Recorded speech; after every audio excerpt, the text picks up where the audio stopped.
ఉపసంఘం నివేదికలో 1,00,000 కొరీలు పెడతా ఉన్నారు. రైతు బంధు పథకం ఉసురు తీయబోతున్నారు, ఉరేయబోతున్నారు అనేది మా అనుమానం. ఉపసంఘం నివేదికను ఖచ్చితంగా రాష్ట్ర ప్రజల ముందు పెట్టాలి, శాసనసభ ముందు పెట్టాలి. అధ్యక్ష, నేను ఒకటి అడుగుతున్నా అధ్యక్ష, ప్రభుత్వ ఉద్యోగులకు ఐటీ చెల్లింపుదారులకు రైతు భరోసా కట్ చేస్తారా? మంత్రి గారు చెప్పాలి. ప్రభుత్వ ఉద్యోగులకు భూమికున్న బంధాన్ని తెంపేస్తారా? వాళ్ళు రైతు బిడ్డలు కాదా?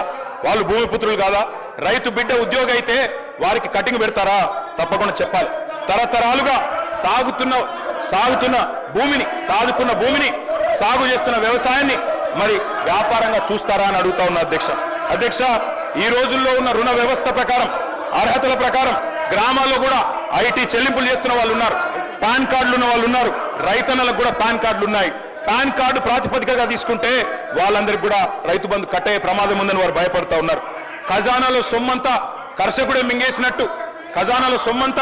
మింగేసినట్టు గోరంతలు కొండంతలు చేసి ప్రాపగాండ చేస్తా ఉన్నారు. ఇది మంచిది కాదు అధ్యక్ష. ఒక పక్కనేమో దేశంలో ఈ బీజేపీ అధ్యక్ష, దేశంలో 14.5 లక్షల కోట్ల పెద్ద బడా వ్యాపారవేత్తల అధ్యక్ష, వాళ్ళేమో మొత్తం సొమ్ములు ఎగవేసి బ్యాంకులను లూటీ చేసి పారిపోతారు అధ్యక్ష.